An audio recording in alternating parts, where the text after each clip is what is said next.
this is a classic question. It comes from a study done a number of years ago, and it's cited a lot. It's about organ donation. So organ donation rates in a country in Europe, they hovered around 25%. And researchers had run numerous experiments in the past, and they hadn't been that successful. So they decided to try something different. They ran a new experiment, and they changed the organ donation cards to read as follows. Please check the box below if you are not willing to become an organ donor. What do you think happened to the organ donation rates? What happened to the organ donation rates? So I'm going to ask Emily if you can cue up the poll. Okay. I'm going to read the options as you see them.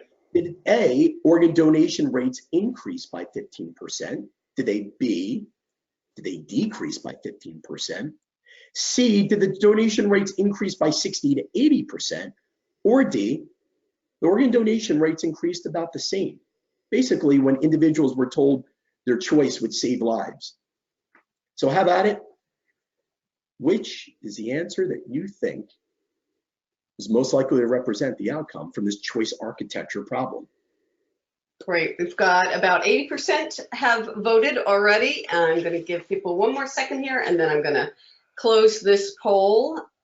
Great. Okay, and I'm not going to share the results. We have some fast thinkers. So as we are getting ready to show the results, let me share with you. Here's what happened. Rates went up 60 to 80%. It was a smashing success. And if you're familiar or not familiar, for example, of this story, it actually was studied across Europe, but specifically it was about the Low Countries, the Netherlands, which was about 27%, and Belgium, which if you have your geography down, is about 98%. There was a vast chasm between them. And as I mentioned, the Dutch tried many different campaigns, from intercepts at institutions where there were patients to get people to donate. People just didn't do it. They tried everything. They spent quite a bit of money. So they went big, but they couldn't get the impact. And then they looked across the border and they saw the Belgians were almost 100%. One factor seemed to stand out. It had to do with this concept of default decisions. You see, the Belgians had an automatic opt-out.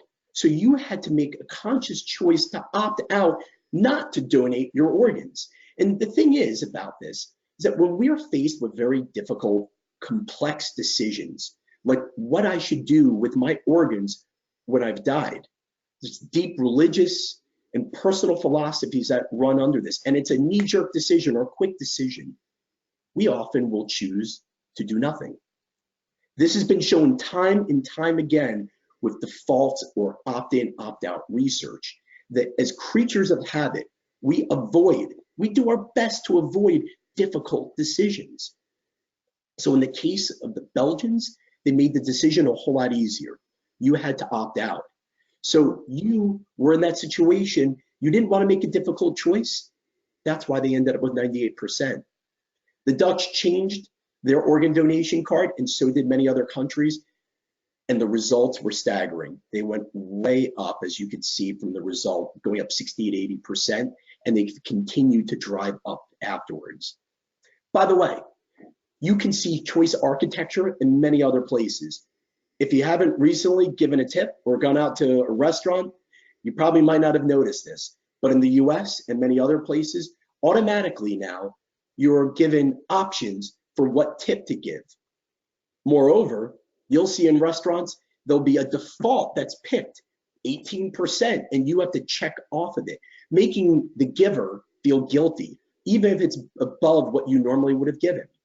We also see it with pensions, with mortgages. We see it with 401ks connected with pensions. We see it in eating in restaurants. For example, you might decide, I'd prefer the chips, but in a lot of restaurants now, some restaurants, they've decided to first offer you an apple or carrots, and then they may offer you chips, creating the default a healthier option.